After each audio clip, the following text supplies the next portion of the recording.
بسم اللہ الرحمن الرحیم۔ ISP اسٹوڈیو میں خوش آمدید ناظرین۔ آج کی ویڈیو میں ہم میدان عرفات کی تاریخی اہمیت کے بارے میں بات کریں گے۔ ویڈیو کی تفصیل میں جانے سے پہلے آپ سے گزارش ہے ہمارے چینل کو سبسکرائب کر لیں اور بیل آئیکن کو ضرور دبا دیں تاکہ آنے والی ویڈیو آپ تک پہنچ سکے۔ ناظرین، یہ میدان مکے سے تقریباً 16 کلومیٹر کے فاصلے پر ہے۔ میدان عرفات سال کے 354 دن غیر آباد رہتا ہے اور صرف ایک دن کے 8 سے 10 گھنٹوں کے لیے 9 ذی الحج ایک عظیم الشان شہر بنتا ہے۔ یہ 9 ذی الحج کی صبح آباد ہوتا ہے اور غروب آفتاب کے ساتھ ہی اس کی تمام آبادی رخصت ہو جاتی ہے۔ مشرق تا مغرب یہ چوڑائی میں 4 میل اور لمبائی میں 7 تا 8 میل قریب ہے۔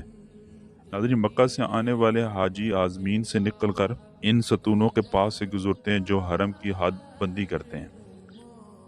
عرفات مکہ سے باہر ایک میدان ہے۔ یہ بہت بڑی برکت والی اور پاک جگہ ہے۔ اللہ تعالیٰ نے اس جگہ کی قسم بھی کھائی ہے۔ حج کرنے کے دوران یہاں وقوف کرنا ضروری ہے۔ ناظرین، عرفات کے میدان میں نہ جائیں تو حج قبول نہیں ہوتا۔ جبل رحمت، جو کہ عام طور پر جبل عرفات کے نام سے معروف ہے، مکہ مکرمہ کے مشرق میں واقع گرینائٹ کی ایک چھوٹی سی پہاڑی ہے۔ اسی پہاڑی پر نبی اکرم صلی اللہ علیہ وسلم نے خطبہ حجۃ الوداع دیا تھا۔ اس کی تاریخی حیثیت یہ ہے کہ حضرت آدم علیہ السلام اور حضرت حوا علیہ السلام جنت سے زمین پر بھیجے جانے کے 200 سال کے بعد اس مقام پر دوبارہ ملے۔ ناظرین، عرفات کے نام کی 3 توجیہات کی جاتی ہیں۔ اس کے 3 قریب ترین معنی پہچان کے ہیں اور 3 ہی مختلف روایات ملتی ہیں۔ جب حضرت آدم علیہ السلام اور حضرت حوا جنت سے زمین پر اتارے گئے تو وہ ایک دوسرے سے بچھڑ گئے تھے۔ حضرت آدم علیہ السلام کے بارے میں کہا جاتا ہے کہ وہ سری لنکا کی ایک پہاڑی سراندیپ پر اترے تھے جہاں ان کے قدموں کے نشانوں کی روایات بھی ملتی ہیں۔ اما حوا کو جدہ کے مقام پر اتارا گیا تھا جہاں ان کا مزار بھی ہے۔ حضرت آدم علیہ السلام روئے زمین پر خود کو تنہا محسوس کر رہے تھے، اسی لیے وہ حوا کی تلاش میں نکل پڑے اور اسی عرفات کے میدان میں ان دونوں کی ملاقات ہو گئی۔ یہاں دونوں نے ایک دوسرے کو پہچان لیا تھا۔ ناظرین، دوسری توجہ یہ ہے کہ حضرت ابراہیم علیہ السلام کو حضرت جبرائیل علیہ السلام نے مناسک کے حج سکھائے تھے جو انہوں نے جان لیے تھے۔ اسی جاننے کو عرفہ کہا جاتا ہے۔ تیسری توجہ اس نام کی یہ ہے کہ اس مقام پر لوگ اپنے گناہوں کا اعتراف کرتے ہوئے توبہ و استغفار کرتے ہیں۔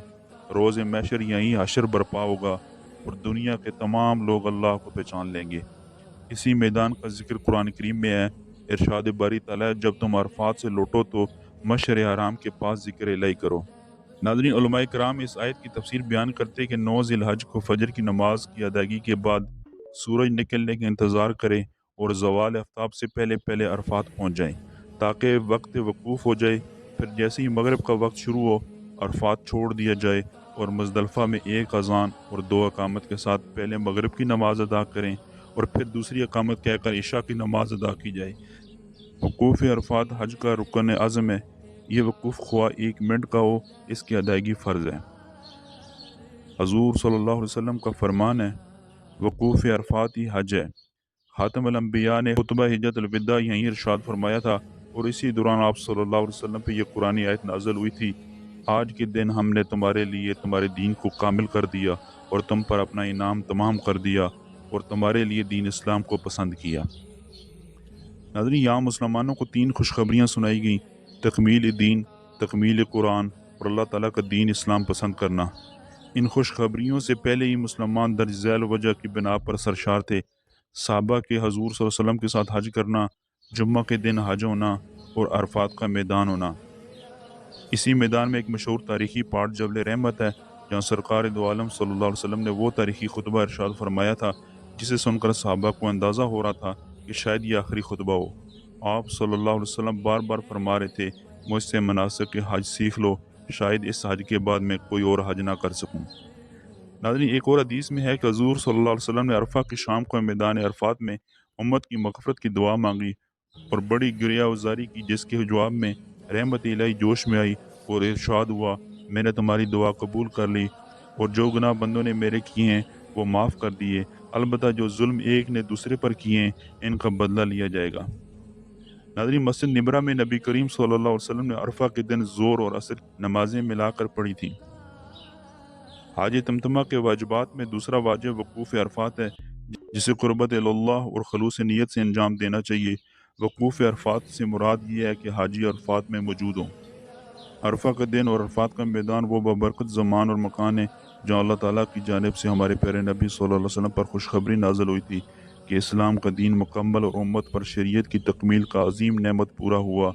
عرفات کے میدان میں جاری مبارک اجتماع ایک طرف مسلم امہ کی عظمت اور برہم کی علامت ہے تو دوسری جانب مسلمانوں کو مساوات، بھائی چارے اور وحدت کا درس دیتا ہے۔